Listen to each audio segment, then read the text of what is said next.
But we have an interesting tale involving the Lakers. Now, this does not involve LeBron James and Taco Tuesday. It does not involve that. But if you've not heard, if you've been locked in a vacuum somewhere and you've missed out on this, buckle up, buckaroo, because it is going to be a roller coaster ride. So the Los Angeles Lakers, who we can all agree, listen, I'm not a Laker guy at all, but one of the richest franchises, certainly in American sport and globally. And the news came out on Monday that the Lakers have received almost $5 million from the United States government, the federal government, in a payment that was intended for small businesses. Who goofed? I've got to know, right? That's the obvious question. So the Lakers applied for and received the money. It's all part of the coronavirus aid package that the government touted a couple of weeks back here, and it's for Relief and Economic Security Act. That's what it's called, the Relief Economic Security Act. They have the cute synonyms there. The name is actually, I think it's called CARE. CARE. It's C-A-R-E.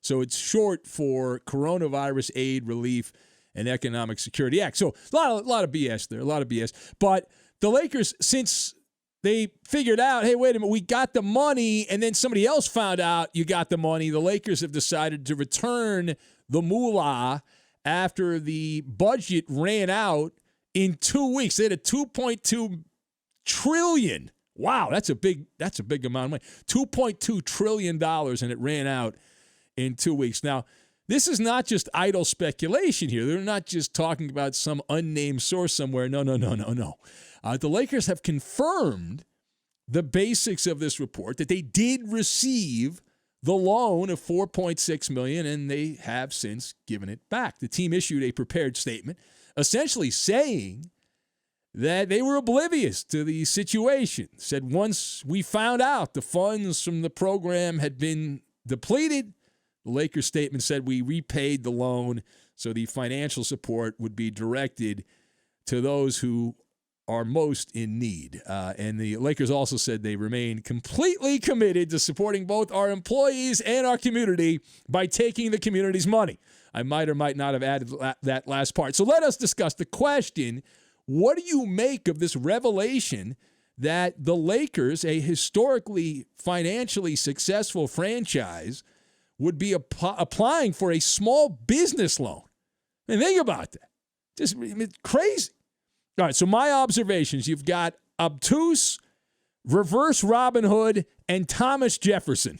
And we will lock all of these things together, and we will make apple pie with vanilla ice cream on the side, which is one of the top 10 all-time great desserts you can possibly have. All right, so number one. This is one of the darkest chapters for the Lakers. You know, you thought it was bad a few years ago when they were in the lottery every year and they ended up with the number 2 pick and they were drafting guys that sucked. You cannot undersell. You can't undersell how bad the optics look on this. And there really is no plausible excuse that would lead you to the conclusion the Lakers are in the right on this. They have dug themselves a hole, and I do not believe they have a shovel. I don't think the Lakers have a shovel. This is the textbook definition of tone deaf, is what it is. To even contemplate, if you are in a financial position like the Lakers, to contemplate submitting the paperwork for the loan in the first place is unfreaking believable. That it would even get to the point where you have to give back the money. Now, listen, the Lakers aren't alone. There's some other corporations that are well off, that aren't mom and pop shops that have done the same thing, but I don't care about them. I'm not breaking down Ruth Chris Steakhouse. I'm breaking down sports plausibly here behind the microphones of Fox Sports Radio. But the Lakers here being totally obtuse to the situation. It's like they're living in this parallel dimension. All right? This is another one of those stories where, if I don't know that you had the same reaction I had, maybe not, but when I woke up from my slumber and I always run to my phone, maybe something happened. Maybe they announced that the games are going to start in a month or something like that. Nothing, of course, like that has happened yet. But it's another one of these stories where I looked and I kept looking. I said, oh, man, My guy, Sports Talk Barry, another Sports Talk Barry masterpiece. This is great. He fooled everybody. You know, maybe it was the Onion. Maybe it was the Onion that bamboozled us. So I was looking around. I was looking for that little blue check mark and to see if it was legit. And it was sure enough, it was legit. It's the real McCoy. Now, many of the Laker fanboys, but I forget the historian. I want to talk about the fanboys in the media. All right, these people are going to be reaching so hard. They're going to pull a muscle trying to defend the Laker franchise from the indefensible. And I got a big giant bucket of popcorn here, and I'm excited. Now, this is a program that was set up to help the businesses that need it the most, the mom and pop shops, the small businesses, right? Small businesses who are struggling right now. You go out in most places. I know some states are starting to open up a little bit, but you go out and you see all these malls closed. You see all the restaurants, most of them closed, just takeout only, and many of them forced to lay off employees, some of them going out of business altogether. Unfortunately, a lot of them going out of business. This thing's going on close to the sports world's been shut down for almost 50 days, but in general, society, a little less than that since things really locked down. But the Lakers are worth over $4 billion. All right, now that's a great thing to be worth $4 billion, but at the same time, you got to realize you're not a small business. Now, we can rip the federal government and say that how the hell could they allow this to get past the goaltender? That's a bad job by them. But to even have the chutzpah, that's a word my grandpa used back in the day when I was growing up, chutzpah, to have the chutzpah, to say, you know what, we're going to file the paperwork. They have one of the largest television deals in all of sport in America. The Lakers get $150 million annually. $150 million annually from television. That is just local broadcast revenue. The Lakers get millions more in checks that are divvied out among all the NBA teams on the national TV contract with Turner and ESPN, and yet they still said, all right, I got my hand out. Give me the money. Show me the money. Show me the money. That's what they were saying. All right, so the second thing here, Jeanie Buss, she's got to be held accountable, right? The fish rots from the head down. She's the Teflon Donna of the Lakers, right? You can never say anything bad about Jeanie Buss. Everyone runs to defend Jeanie Buss. She's never done anything wrong in her entire life. I'm so sick of hearing about this. Jeanie is so popular. How popular is she with the bootlicking LA media in particular? She is immune to criticism. We should all study Jeanie Buss because you can't take a shot at her. Everyone runs to defend her. She must have immunity from the coronavirus also.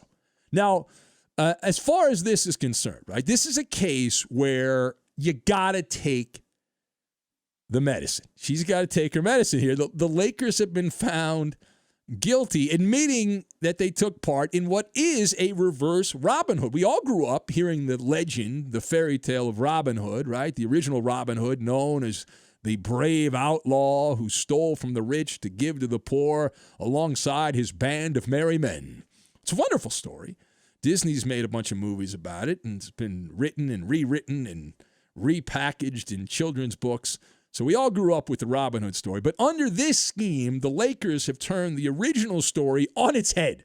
All right, they have turned the Robin Hood on its head here, and Jeanie Buss and her employees attempting to take money from the middle class and the poor business owner to grease her pocketbook. And, you know, it's money that goes from the poor to the rich instead of the rich to the poor, which is the reverse Robin Hood. It's also, you can call it corporate welfare if you want. Now, my theory is the Lakers would have absolutely kept every dollar, not a dime back, to quote Jim Boeheim from back in the day. Actually, no, that was not Jim Boeheim. Who was that? That was the UConn coach. I got my college basketball coaches mixed up. But the Lakers would not give that money back. All right, unless they got exposed. The Lakers got exposed here, so they were up against it. So in an effort to save face, they're like, okay, you know what? We're going to get caught here. The story's going to come out. I have a sneaking suspicion that they were tipped off that the story was going to be published on Monday. And about the time the story was going to be published, they sent out a statement saying, hey, we got some money and we'll do some damage control here, and we'll give the money back. It's obviously an attempt to limit the damage. Spoiler alert, didn't work. Didn't work, right? Stick to your sweetheart deals. Listen, there are plenty of ways for big corporations to get ahead here, and I'm not totally against them. There are plenty of subsidies that are available that shouldn't be available, that are available. There's tax loopholes that big corporations use all the time. But this is going a little bit too far. A wee bit. It's kind of like in baseball. You're allowed to steal signs in baseball, and then the Astros had to go ruin it for everybody by having an elaborate espionage scheme with trash cans and video surveillance. Right? Yeah. If the old guy who's 85 years old on the bench that steals signs is allowed, but having a bunch of Ivy League nerds bang, bang. On a table behind your dugout and then relaying that via buzzers and all kinds of illegal actions is not right. It's not right. Anyway, all right, final point. So as this story evolves, I don't think this is a one-day story. I think this story is going to have some legs. The NBA has to step in. And I know this is very difficult for Adam Silver. He's the face of the NBA. He's got nothing else going on right now. Adam Silver has mostly been a spineless commissioner. Kind of like when you go down to Lowe's and you buy a doormat and everyone cleans their feet on the doormat. The players, the owners, everyone's in cahoots here, cleaning up their dirty feet on the Adam Silver doormat. But you have to reprimand the Lakers with more than a slap on the wrist here. This franchise continues to show reckless disregard for the consequences. And it started out with multiple tampering violations, and then they're like, oh, we cleaned that up. We got Magic Johnson was the problem. We got rid of Magic when he was winking on Jimmy Kimmel. But the Lakers franchise continues to think they're above the rules, and they were not even punished with a slap on the wrist for much of that. It was nothing. And as the old line goes, ignorance of the law is no defense. Simply being unaware does not mean you escaped accountability and liability. And it's like the great forefather Thomas Jefferson said, and he said, ignorance of the law is no excuse in any country. Jefferson stated, famous quote, if it were, the laws would lose their effect because it can always be pretended. And while technically the Lakers did not violate the law, right? They're not going to jail over this. In the court of public opinion, guilty on all charges. This is high crimes, misdemeanors in the court of public opinion. And what Jeanie Buss's franchise did, and in taking money from businesses that are dying, right? People that are losing their ass because of the pandemic, and these people who spent their entire life, many of them spent their entire life savings to put their businesses together. They have everything invested in it, and it all goes up in smoke while the Lakers have their hand out for $4.6 million, and they signed the paperwork. All right, you can rip Donald Sterling all you want, take pot shots at Donald Sterling, and he deserves plenty of criticism. The guy was a bigot. But that was a private setting where he didn't know he was being recorded.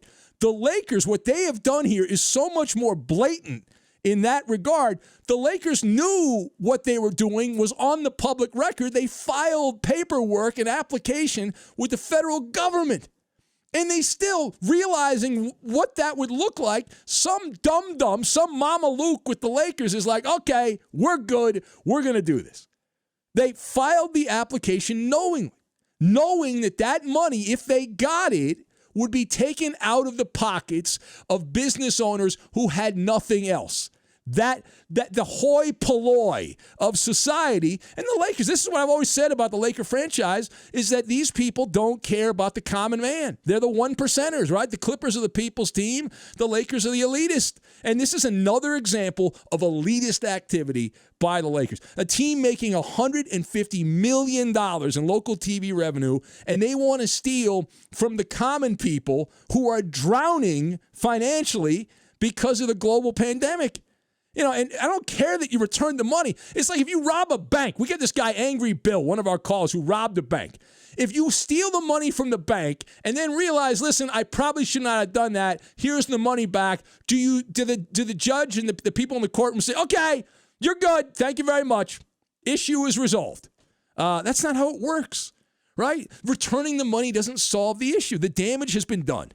Jeanie Buss must be punished by Adam Silver. And whether that's a suspension, whether the Lakers lose draft picks, or all of the above, it's all on the table.